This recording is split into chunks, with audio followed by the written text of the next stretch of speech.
Hello everyone, नमस्ते and welcome to my video. र आज चाहिँ हामी काठमाडौँमा बनेको दरहारा चढ्न गइरहेको छौँ। र अहिले चाहिँ म 14औं तलामा आइसकेको छु। हिँड्दै अशक्त अपाङ्गहरूलाई मात्रै लिफ्ट रहेछ, नत्र अरू हामी जस्तो सक्ने मान्छे चाहिँ हिँड्दै जाने भन्ने कुरा भयो। अनि ट्याक्कसँगले गार्ड दाइले त्यति भनिसकेपछि त हिँड्नै पर्यो।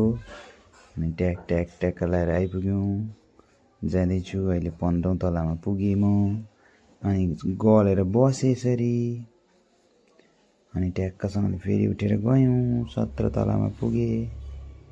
त्यसपछि हामी फेरि फटाफट लाएर हामी फेरि हिँड्दै गयौँ। हिँडेको छ, खुट्टा गलिसक्यो है, पसिना छुटिसक्यो होइन।